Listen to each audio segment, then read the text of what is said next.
วันนี้เราไปหาคุณหมอกันค่ะอ้าวนอนเลยมีตุ๊กตาให้ขนมปังด้วยนะคะอย่าเพิ่งนอนดิคะ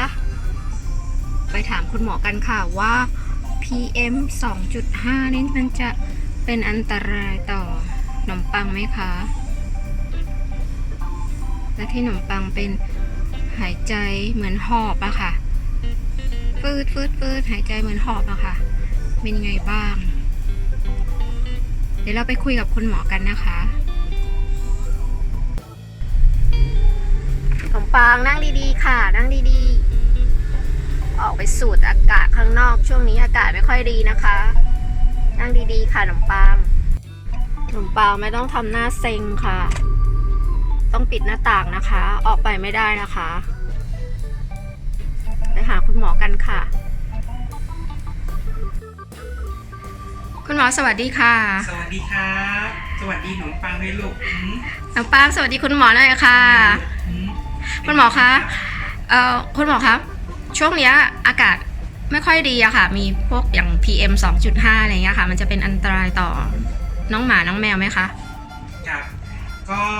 อันตรายของ PM 2.5 เนี่ยมันก็จะ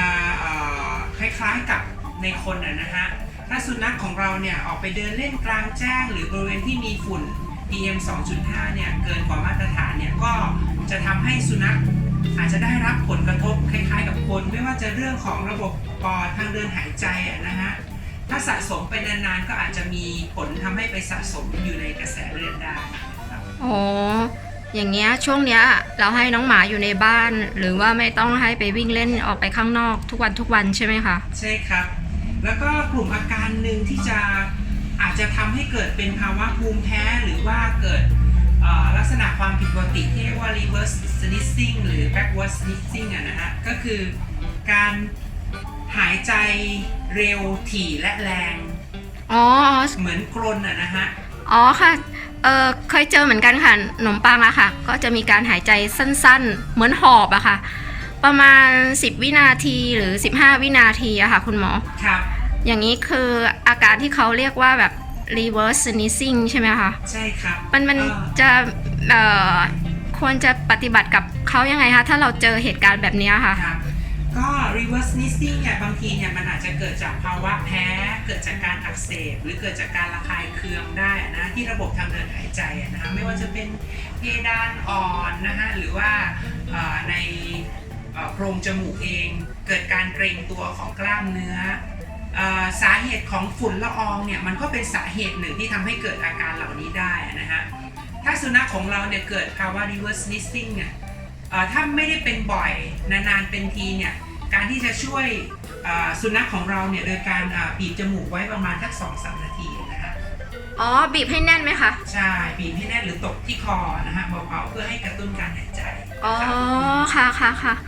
ขอบคุณคุณหมอมากค่ะวันนี้ได้คำแนะนำที่เกี่ยวกับเรื่องนี้ซึ่งเป็นประโยชน์มากเลยค่ะเพราะว่าก็เจอขนมปังเนี่ยเจอปัญหาหายใจสั้นๆหอบๆอย่างนี้เหมือนกันก็เห็นแล้วก็ตกใจเหมือนกันนะคะแล้วแต่ถ้าเกิดสุนัขของใครเป็นบ่อยๆนี่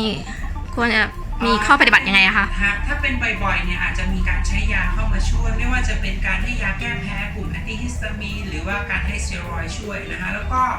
อาจจะต้องดูสาเหตุอีกทีนึงว่าปัจจัยภาวะแวดล้อมของเขาเนี่ยทำให้เกิดหรือเปล่าไม่ว่าจะเป็นฝุ่นละอองไรฝุ่นเกสรดอกไม้นะแม้กระทั่งเรื่องของสายพันธุ์สุนัขเองก็ต้องเอามาพิจารณาเรื่องนี้ด้วยนะครับอ๋อค่ะวันนี้ขอบคุณคุณหมอมากเลยค่ะได้ความรู้เกี่ยวกับเรื่องนี้หากเจอขนมปังเป็นอีกเนี่ยแล้วก็จะใช้วิธีการบีบจมูกหรือว่าเคาะที่ตรงบริเวณใต้คางนี้นะคะค่ะขอบพระคุณคุณหมอมากค่ะสวัสดีครับสวัสดีค่ะขนมปังบ๊ายบาย